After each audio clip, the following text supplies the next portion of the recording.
Okay. Unsay gusto sa Dios. So, what God desire, what is the desire of God, no? So, unsay gusto sa Dios. Okay? Now, actually, God gave the 10 commandments. Pila ka mo commandments na gihatag sa Ginoo? How many commandments? How many pila ka mo? Then, if I will business, kung akong iikot ko, pila naman? Ha? Pila na, Angel? Ha? Pila na lang? Ha? 2 na lang. So the 10 commandments of God, if you will duha na lang, no? Kung imong Ephesians. So, actually, there are people who will say, there are, and even Satan, this is the motivation of Satan, that the 10 commandments of God is already abolished. No more 10 commandments. But in reality, the 10 commandments already is categorized into 2.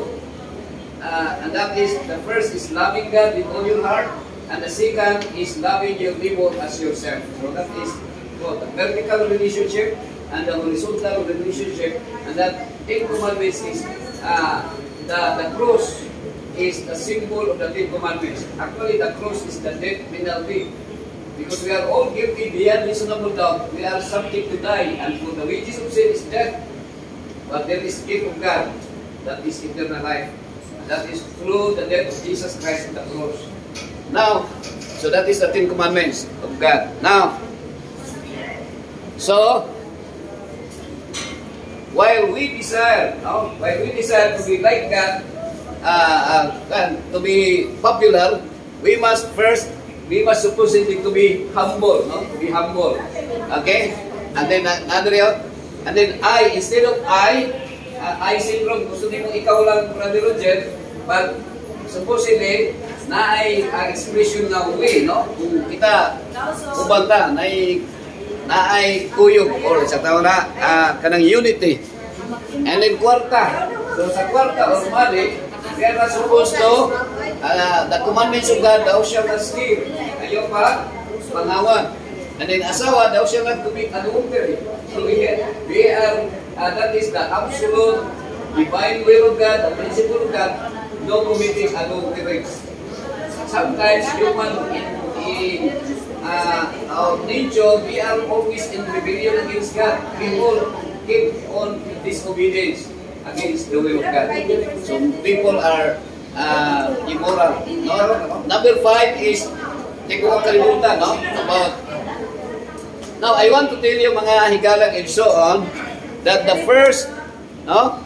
The first 5 eyes, so the reason why Lucifer being fallen in this world, because of the 5 eyes of Lucifer. So what are those 5 eyes of Lucifer?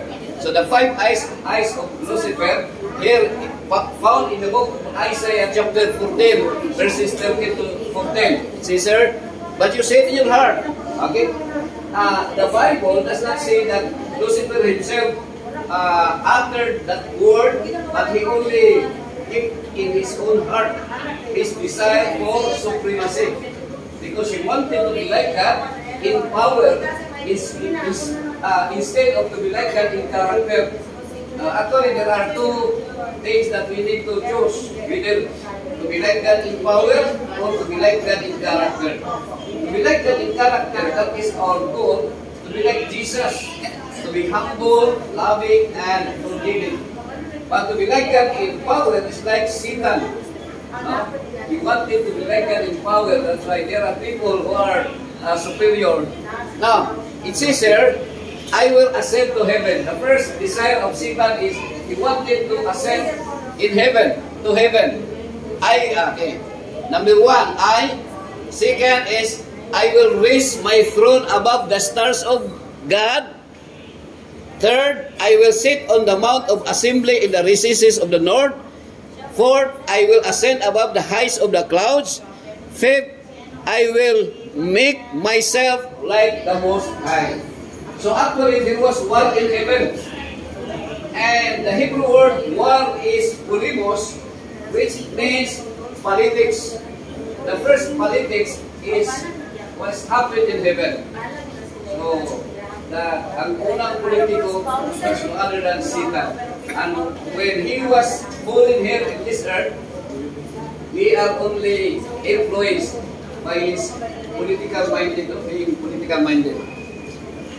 So mao ni siyang gingon sa Bisaya, mga igsoon, mingon ka sa imong kaugalingon, musaka ako sa langit og ibutang ko ang akong trono ibabaw sa mga bituon sa Dios. Mulingkod ako ibabaw sa bukid nga tigumanan sa mga Dios didto sa amihan. Musaka ako ibabaw sa mga panganod, tubngan ko ang labing halangdong Dios. Tubngan niya, no? He wanted to be like that in character, mga kaigsoon. And that is satanic character. So if we have that desire for supremacy, we have that satanic mind. That's why Apostle Paul in Philippians chapter 2 verse 5, let the mind of Christ be in you. The attitude, the behavior of Jesus Christ. Now, this is the reason why Satan fooled it. That word pride. And I believe that all of us have that the same desire, the same feelings, or the same attitude. Pride. Now, in heaven, there was one meaning that as God is eternal, the law and the principle of God, the Ten Commandments is also eternal. And the violation of Lucifer in heaven is the Ten Commandment. Do not covet. So Lucifer in heaven coveted the position of Jesus Christ as the Son of God, as God. So what is the center of the word pride? The center of the word pride is I. So I. And according to some author said, pride, the acronym of pride as Israel is personal rebellion with intense desire to exalt oneself. So gusto nato na itaas ang atong posisyon. Okay, so it's a man ay nag-ingon nga gusto ko happy ka. Okay, idea. So si Enrile niya, so wag ko na kampanya ni Enrile nga mudagan pa ni pagkasenador. 100 ang edad ni Enrile. Actually, sir, Enrile, Senator Enrile is already 100 years old.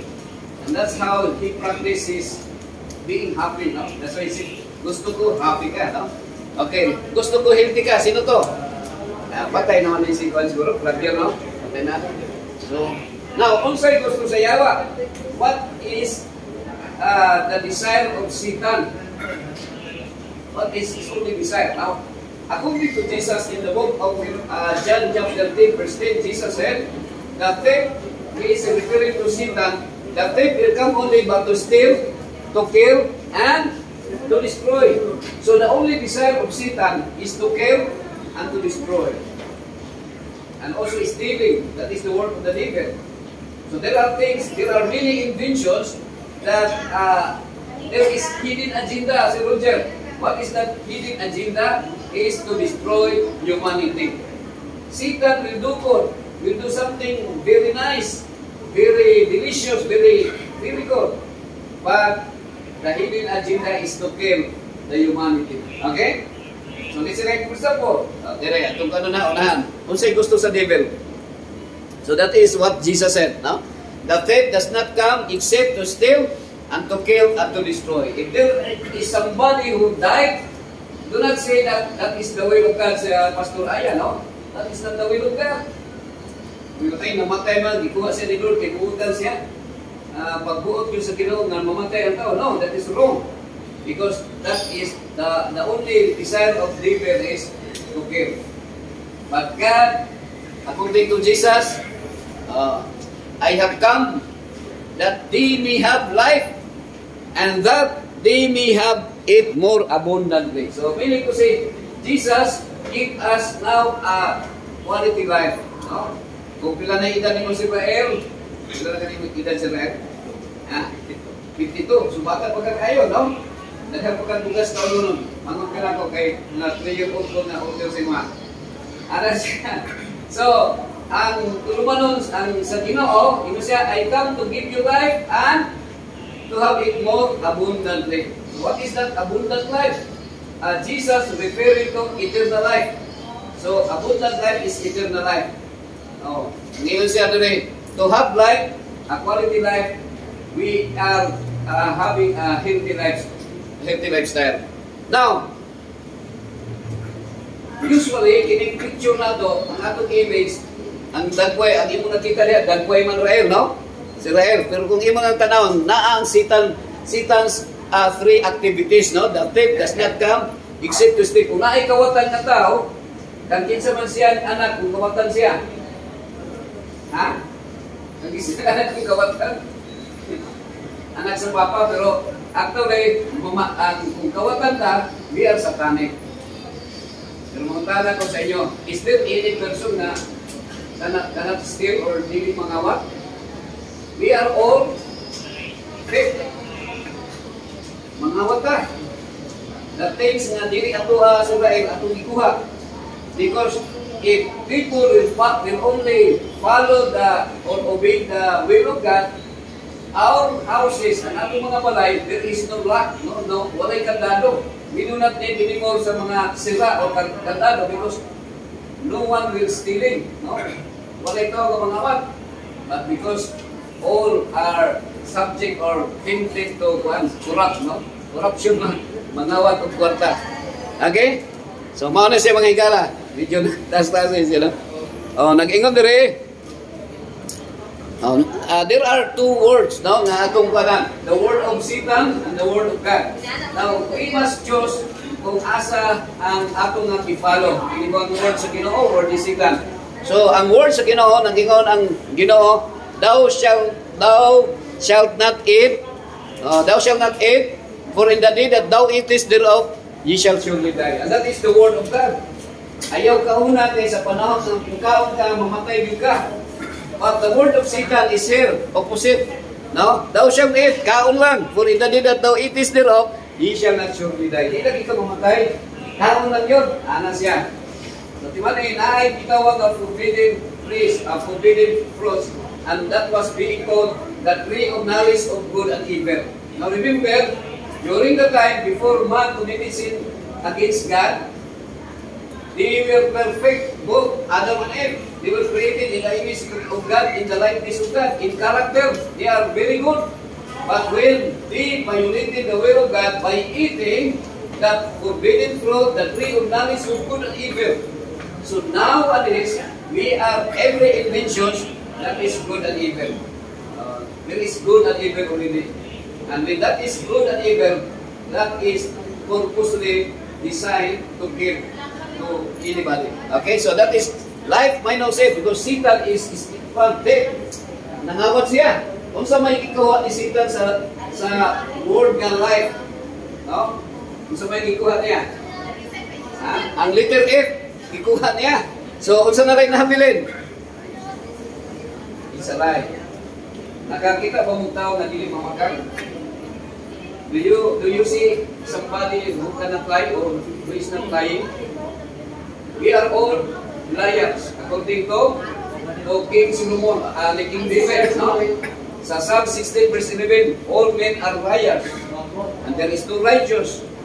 No one does good, no one understands God, no one is righteous. We are all liars. And what is that F? F is faith. Whatsoever is not of faith is sin. Kita tanang, hindi kita, magkasasala ka. There is no human being existing in this world that is sinless. Only Jesus Christ. Do not commit sin. No? Only Jesus Christ. So, what is... And Hebrews 11 verse 6, it says here, and without faith, it is impossible to please God. And I want to tell you, Manahikala Lison, why you are still alive until this moment, you are breathing. There is a reason, one reason, is to please God, to glorify the Lord. And that is our reason of existence. And I want to tell you, Sir Katalbas, you can only glorify the Lord and you can be only, you can praise the Lord if you can be a blessing to our fellow human being. Kung naging blessing ka, naging panalangin ka sa tao, no? And that is vertical relationship and horizontal relationship. To please God is to be a blessing to others. You can help someone who is in dire need, no? So, ito, morning dagway na ito, darawan na ito sa Israel. Kung ato ning ihigda, unsa may buti no pag nahigda na, we are all liars. That's why sa mga girls, kung na ay mga boys nga mahimo ninyong boyfriend, just speak something that human is liar, no? Kita tanan liar ta. God of this world blinded the minds. Who is the God of this world?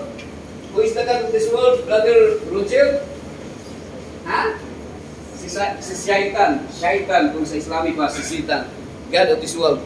So, nano na sakit? Because of, baliktaron nimo ang sakit is, because naay bigbong, kinalimbungan, nato ang atong kaugalingon. That's why, naatay sakit, nanitagpoy sa atong lakas. Kung papilihan ka si Roger, kung sa may subayo ni mga dalag, tama o mali? Kanang tao, musulti yung raig na tama, no? Kung ikaw pasubayon ka, kung sa mga dalag yung subayo tama, mali. Apan akong isulti sa inyo nga, ang akong isubay mali. Nga naman, kaya kung balitaron ang mali, lamig baya. So ang mga tao, bisag na kay balong nga mali, kay lamig lagi, mula tayong kalimigas, bahalang mamatay basta na ako na ibabaw sa kamay. Manandang ta, diabetic ta. Okay? So live, kung musulod mo sa mga pero ko nagbisita sa mga pasyente mga igsoon in the ICU, no? You can see there the cardiac monitor.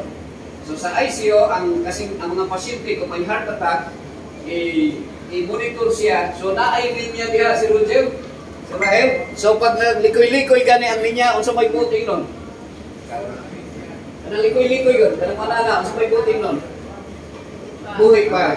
Ang word na buhay, ang English na buhay, unsa kani? Live. Live. Kung baliktaron ang live, unsa man? Kung i-reverse nimo ang live, unsa man? Kung imong baliktaron is evil. All of us, you and me, those who are now breathing, those who are still alive, we are always evil. Because that is according to the Bible. We are evil. Okay, life is all about choices. Diba? Magsubay ta, tama o mali. Atong pilion. But instead of going to the right way, to the good way, we are choosing the wrong way. No? Dahil bakit? Ang ano man? Dahil ang mali, lamig lagi. Lamig. Ano siya? When God commanded us do not commit adultery, people keeping on sexual immorality, committing adultery. Di ba? When God said, do not commit adultery, that is divine rights of God, but the human rights, they enforce divorce. So that's why we wanted to follow our desire instead of following the will of God. Okay? So, ESD. So, now, let me share this. Parang madali lang ninyo ma-recall. Ang word na ESD, Brother Roger, na ay acronym niya ESD is air, water, and diet. So that are the three basic needs God provided to us. That without even one of them will not one, we will die. Mamatay ka pag mawala ka siya. You will not die kung your girlfriend mawala or your boyfriend mawala. You will not die, but mawala ka kung wala na. Now the question, is it God's will?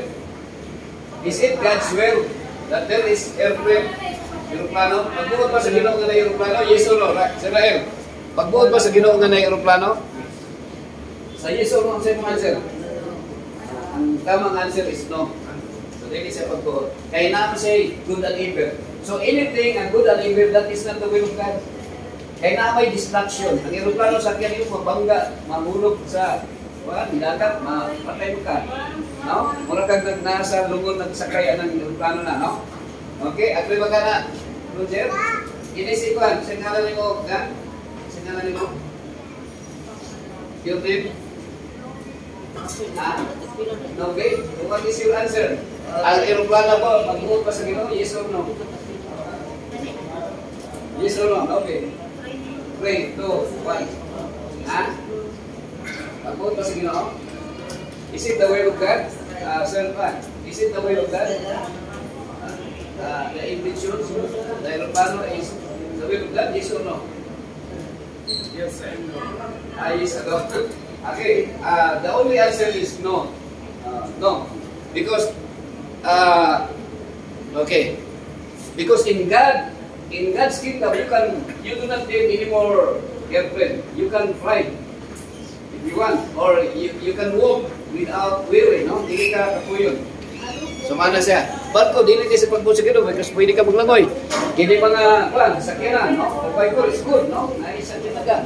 Pero ang design sa Ginoo is just walking. The original design by God, we must walk and walk, no? Even from here to America, because if man did not committed sin against God, there was no flood. There was no flood. There was no destruction by flood. So, and then the one thing in common in aeroplano, barko, and jet is the articulate kanang itaw filter, tambutso, no? Tambutso. So what is naa sa sakyanan tambutso? So meaning to say, ang mga production sa airplane, mga ships, mga barko, mga aeroplano nag-produce of kanang poison sa kanang pollution, air pollution. So that is not the way of God. That is violation of the law of nature. So ang tubig i-design ang tubig not for to be fun, to smoke, no? I-design na siya for medicine. Yung mga tao, nagsigarilyo, no? Naghimog tambutso sa baba. So it's okay that your car, your vehicles, there is a particulate filter. That's okay because that is only in the back. But how about if the tambutso, you will put this in your plant, no? In your mouth, no? Tambutso sa baba na siya. So bawal ang sigarilyo. In the sight of God, God is not happy when we will smoke cigarette. Who will be the one na ma-happy? God of the world, God of this world is Satan. We will be happy if we keep on smoking because we will die early. Okay? So another one, ang second basic needs is water. Isto. What is isto? What is isto? Isto? Hydrogen, oxygen. Ang gihatag sa Ginoo nga inno na to hydrogen, oxygen, no more, no less. Sa rin ang no more, no less gani. O tama lang, no more, no less. Dapat dili mo timplahan ng kape. Ang gihatag sa Ginoo nga inno na to is only water. Para gusto nimo good health, tubig lang. Pero there is a passage there in the Bible, make sure there isn't any root among you that is sprouting poison and bitterness. Uy, naday kape di. Ang kiniling kape, poison din. Di ba, pag timpla kang kape, di ba pait-pait? Kunya, asukaran ni mong daghan kay para magtamis. Pero ang Bible, nag-warning na daan, siguraduhan na walay magtanong sa inyo ha, o kanang kahoy, kanaay, gamot na pait o nahihilo. Matingala ka si Israel nga, nagingon ang Ginoo nga walay sakit na mutagpoy sa inyong lawas kung tubig na ang inon. Pero nga nga, wak man tayo trust sa Ginoo. Many of us does not show their trust to God because when you drink water is very fun, tasteless, tapat siya. So, asukaran, you put sugar to make it sweet. That's why there is sickness. So, kini kape, no? Mao ni kasagaran nga atong gina-timpla. And many of us, no? Nga nagsige ng kape sa Israel. Mga kadaan daw, sa usa ka daw katulo, isa lang ka mainom. Pero kung sa'yo, iingon sa Ginoo nga dapat inom na to, only water. Wala, magsakit ang atong lawas. We will ba, no? We will easily contaminated by any sickness because of that one. No? So remember, no? I remember before, mga 70, 60, 70, 80, pag nagkasakit, nagka-kidney failure, that patient will be brought to Manila, okay? Brought to kidney center. So because of ng medyo economy, so instead of kidney transplant that it took million of money, so dialysis na lang, dialysis. But nowadays, now we have already dialysis, hemodialysis here. in our hospital. And the one being victims of having kidney failure is already young. Young. Ano man? Mga bata pa, dialysis na. Mubagtas ka sa unahan ay kukagulakran. Pag-abot mo sa turil ay sigulakran. Mugawas ka sa turil ay ang sigulakran. Pag-abot mo sa Santa Cruz na San Miguel, ang mga tao mo inom og pula nga kabayo o bulawan nga agila. Kung masipyat pa, mainom pag yung silver swan. So, mauna siya, higala. Now, ang blasphemy. What is the blasphemy? Because Saint Michael or San Miguel, that is, according to the Bible, is not other than Jesus Christ. Saint Michael is Jesus. Who is like God? Who is like God is Jesus. But the blasphemy, people making wine, makahubog na wine, itawag siya Ginebra San Miguel. So that's blasphemy, di ba? Mainom ka Ginebra San Miguel, kay Jesus Miguel. So that is blasphemy. And then, there was war in heaven. When there was war in heaven, who was the winner? The winner is Saint Michael, San Miguel. He is the winner. So, nasa ilalong si Satan. But if you drink San Miguel, Ginebra San Miguel, di ba? I-drink mo, maana mong tuwan mo siya. So, sino nanalo? Who is the winner in this world? So, ang nanalo si Satan. So, kung Ricardo ka, no? From what country? From US. From US. Okay? Sungguh-sungguh kami sa English. So, ang naakaroon sa ang napildi si Jesus na. Jesus is already defeated in this world. During the election, who will win? Satan or Jesus? Actually, Jesus is defeated because most of the people voted Satan because they are doing the immorality, corruption. Yeah, that's good.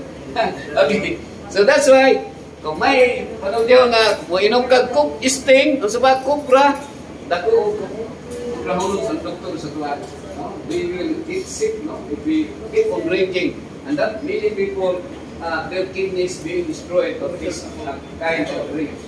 Okay. And what God said in the book of Exodus 23 verse 25, this is the receta, the prescription of God.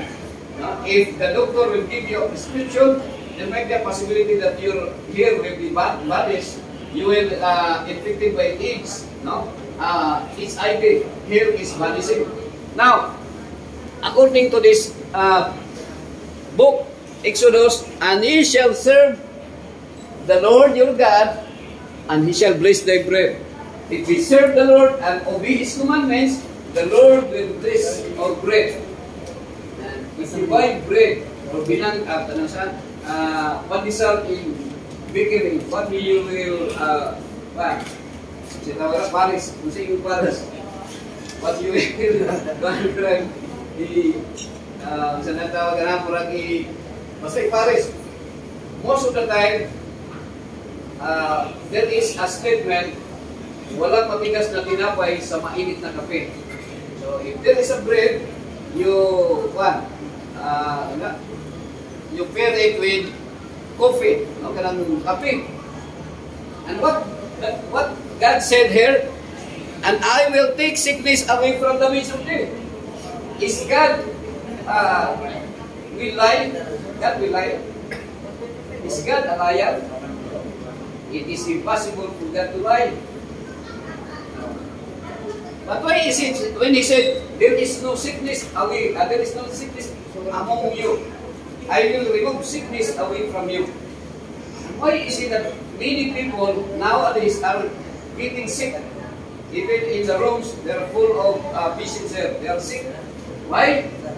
Because instead of drinking water, they drank coffee and Coke. Actually, in 1996, I stopped already drinking Coke and coffee. Wala na ko tubig na lang mga igsoon. Okay, last, diet. Okay, diet. Okay? Now there is a question here. Okay, so here, diet. So what is day? What is that day? Satan is thief, no? Magnanakaw si Satan. Kaya kung mayroong magnanakaw dito sa atin, tayo ay anak ni Satan, no? Dalawa yun eh. There are two. If you follow Christ, what is your how people call you if you are following Christ? You are Christian. You are Christian. If you will not follow Christ, what you are supposed to be called? If you are not Christian, you are Satanian. Satanian. Because you follow Satan. You follow Satan. Okay, sana siya. So, joke-joke na siya. So, diet minus day equals? Why people get sick and die? Because letter T, what is the T?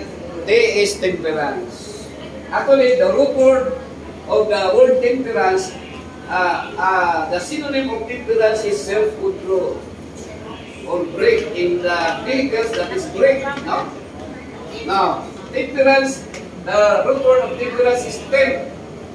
The temperaments, we have two temperament according to the psychology, choleric, sanguine, melancholic, and phlegmatic. And another root word of temperance is temptation. So Satan tempted Adam and Eve to commit sin against God.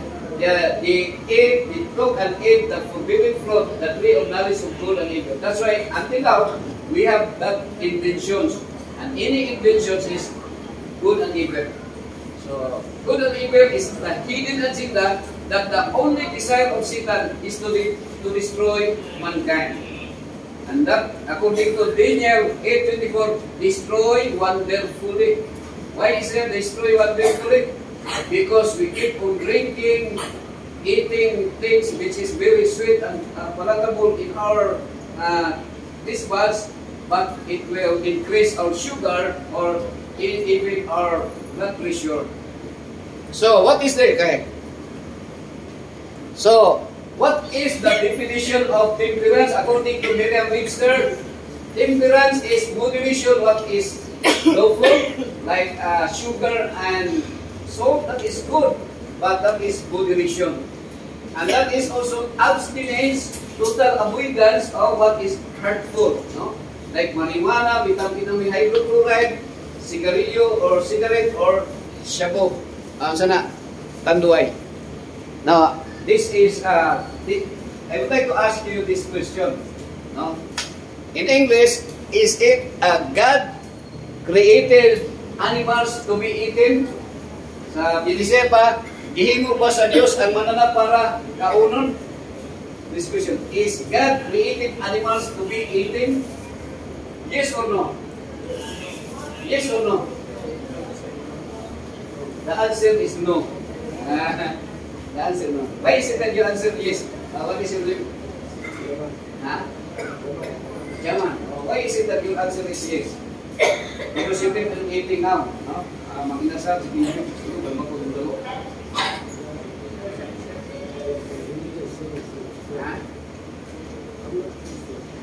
You are Buddhist. Islamic. Islamic. Isa ang masih. Si Aga. Okay? So, the question, Sir Chairman, is it Allah created the animals to be eaten? The right answer is no. Because in the Garden of Eden, when He created Adam and Eve, He only gave fruits, the plants being given to them. Eating animals was only started after Noah's flood and after man committed sin against God. Human beings already in rebellion against God. When Allah said, do not kill, people are killing. Killing animals is violation of the law of life. We are supposed to eat only plants. There is no suffering, no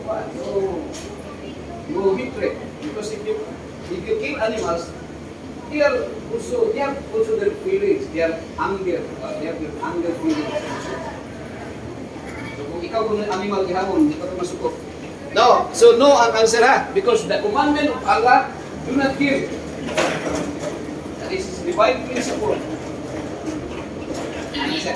The principle of Allah, walang mamatay, walay mapatay. No killing. That is before man committed sin against God. Okay? Okay, man. Do not kill. According to the Ten Commandments, is that commandments, is God said, do not kill man? Nag-ingon ba ang Ginoo nga ayaw pagpatay tao? Wala. Even killing, even cutting trees is violation of the law of life, the law of nature. Magpagputol ka ng kahoy. So even killing cows, carabao, or any living creature in the principle of Allah that is supposedly not to be done, not to be done. That is in paradise before Adam and Eve committed sin against God.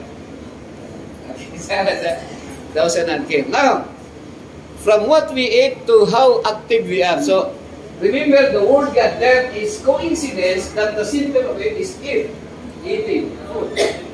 But what our lifestyle on how we practice it, whether we eat healthy food, we will be healthy.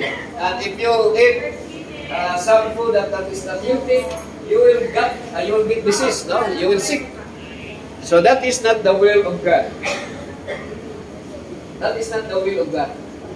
So the will of God is no killing. People, if you go to Crocodile Park, what are their food? So their food, they keep on killing animals. Every animal being fed by also animals. And if you accidentally fall in there in the crocodile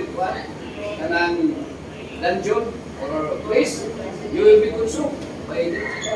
But before, when your head will be put to the mouth of the crocodile, you will not be eaten because the crocodile are vegetarians before. Vegetarian. And the tiger are vegetarians. But now, they keep on killing. They keep on eating animals. Now, here is the chronology from Adam, the creation of our first parents, Adam, to Noah. This is Noah, mga higala, Igsoon. The one who bring, nagdala o ka ng, nagdala o ka ng bangka, no? It was Noah. Okay, so, during sa antediluvian time, they did not eat animals, they did not kill any animals. What their food? Only plants. From mangustin, avocado, lansunis, marang, durian, or any fruit trees. Okay? So there is a statement, you are what you eat. Before the people, the antediluvian people, because their lifestyle, they are eating fruits, their height also very tall. They are tall. People are tall before. I think 18 to 20 feet, the maximum height of the people. The giants, they are giants. But now, because we are already, our lifestyle being changed, our diet being changed from plants to animals, so if we keep eating on chicken, that's why our height is like also chicken, no? So, this is already our height. So, our height is like only the knee of the antediluvian people. Good enough if you eat Bisaya na manok, usok man mo lupa. During sa basketball, rebound ka, taas mo lupa. But if you eat broiler, so the broiler, maglisod paglakaw, ikaw sa lisod paglakaw. Like so. Okay, so then, this is the chronology of their age, of their lifespan. Who is the longest man living on this earth? It was Methuselah. Matusalem or Methuselah, no? Methuselah lived 969. So there are two feelings. The reason why our life being shortened, first is to be angry, to be angry. Second is to be worried. So that's why Jesus, Isa Almas said, do not worry. Okay? That's why do not be angry. Jesus said, love your neighbor, love your enemies. Instead of killing them, love them. Pray for them. Okay? Now, here is Abraham. Who is Abraham? Or Abraham? In Islamic, Abraham is the father of faith. Now, the Muslim country believe Abraham or Abraham as the father of faith. How old Abraham died, or Abraham died, at the age of 175, no, Abraham died. Why is it that his grandfather, Noah, lived 950? Because I want to tell you that Abraham lived at Egypt. Egypt is the original of Mang Inasar, Chikintiri, Chukstugu, Balbakor, Bulalo. And I believe that the number one killer disease is heart disease. The reason why also Abraham died, even he died according to the Bible, he died in a golden age, but he died of the heart attack also. Because that is our common no? Mag-complication. Kasi hinundan na sakit, namatay kay sakit ang kasing-kasing because of eating animals. Okay? So, Musa lived in the prince of Egypt. Musa, his first 40 years of his life, he lived in Egypt. Of course, the Egyptian food is like to us also. We have also Mang Inasar. Okay? So, that is Musa. And Yusuf, the governor of Egypt, he lived only 110 years old. And very young, he died very young. And that is very young in the time. Now, still, there are people now even 100. No? Senator Enrile is 100 years old. And now, there are patients here 90 years old. Meaning to say they are living longer compared to, good morning everyone. So compared to Yusuf in Egypt. Okay? So mana sa mga igarag kisyon kawat. Pasintabi na mo sa kuan na sa akong in English kay murag nagka-sundo-sundo ko ani kina si Jaman. Okay, so mo siya. So the will of Allah. So what is that? The will of Allah. The will of Allah is the desire, the principle of God, Allah, the Almighty God. So here, okay, mo siya. So we must consider these two things, and the choice is ours. Okay, so that is the will of God, the will of Allah. Good, absolute good, no mixture of evil. So the principle of Allah, no killing. Killing is the principle of the devil. No. So supposedly our food is okay. There are two kinds of okay na pagkain. Okay ra versus man plus okay. Okay plus ra equals versus man plus okay. So actually, man plus okay, good and evil. There is good and evil. Because ang manok na ay feelings. They have their feelings also. They are also frightened and they will be being killed. Yeah, mga chicken. And then we eat them. We are not got angry to the chicken, but the chicken got angry to the one who killed them. And that their body and their flesh, no, especially the cholesterol, will harden in our artery, no, the arterial wall of our blood vessels. So that's why there is heart attack. Our pressure will increase, no? Blood pressure. So man plus okay, okay, that's good. Man plus okay, manok. No? Actually, that is cannibalism. Eating animals is cannibalism, indirect cannibalism, not direct cannibalism, because we see cannibal is human eating his fellow human, but actually animals is like second hand by one cannibalism. When the Bible said, when you are gossiping to your fellow, you are also cannibals. No, you are eating them at the back, or their character assassination. While eating animals is just like also, it seems that is cannibalism, because animals have eyes like you. Animals have also nose like you. They have also their mouth like you. They have their heart like you. They have also their feelings like you. That's why by eating them, we are literally like indirect cannibalism. Okay? Now what God said in the Bible in Genesis 1:29, and God said, God said, say, I have given you every herb that yields seed, which is on the face of all the earth. So what God gave, God's prescription, the original diet of Allah is only plants from the green herbs. And every tree whose fruit yields seed, to you it shall be fruitful. You can fulfill the will of God when you eat fruits. Do not kill them. The fact it will multiply. If you eat marang, and because of that Canaan seeds, if you plant that, you will make another marang, it will multiply. Unlike eating bulalo, or you kill a cow, and then when the cow being killed, so it will not never multiply again.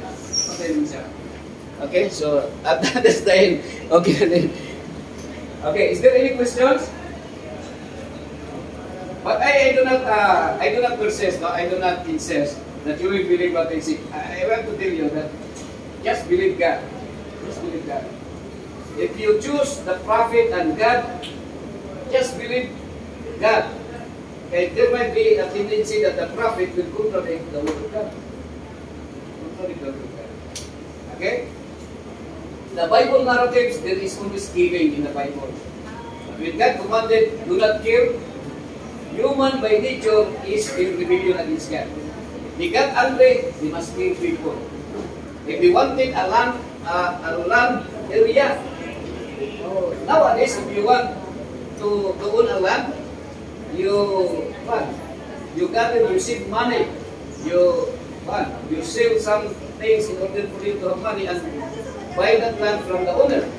But before that time, you just sharpen your espada, your swords, and then after that, by night or even by day, you kill all the people there. Then you will own the land. That is how they acquired land before, and even now, they practice that. And what God said, love your neighbor as yourself. That is the commandment. But Satan produced a lot of weapons, a lot of ammunition, a lot of mass destructions, any nuclear weapons to kill their enemies. Even here in the Philippines, we have 50 billion budget of 50 billion pesos. I think 50 billion pesos. How much is 50 billion? That is a huge amount of money. And the purpose is modernization of the armed forces. The fact there is no war yet. Why is it that people, our government, keep on spending a lot of money? Because of warfare. Because that is the activity of the devil. Satan wanted us to kill everyone, kill each other, so that we will be in the hellfire. And what is the commandment of Jesus? Love your enemies. Pray for those who persecuted you. That is Isa al-Masih. The commandment of Isa al-Masih. Love your neighbor as yourself. Love your enemies. Pray for them. Let's pray. Bismillahirrahmanirrahim. Alhamdulillah Rahman Rahim. This morning, precious Lord, Allah, God Almighty, Jehovah, God El Shaddai Adonai, this beautiful morning, we are very much precious and happy, Lord, for the different life that we live at this moment. Thank you so much, Lord, for the sharing, for those words, hearing from you, your divine will, your 10 commandments. And we believe, Lord, that the reason of our existence is to give you, to praise you, to glorify you, and we can only glorify you, and we can only praise you by becoming a pleasing for fellow human being, to love them, our neighbor, and even our enemies, to forgive them, Lord. Thank you very much, Allah Almighty, for your presence being with us today. And we commit our lives to you. Please forgive our sins that we committed against you, as we also able to forgive those people who committed sins against us. Thank you, Lord, for the assurance of hearing our prayer. We ask all these things in the name of Isa al-Masih. Amen. Okay, God bless you all, ha? So, your name is written in the Bible.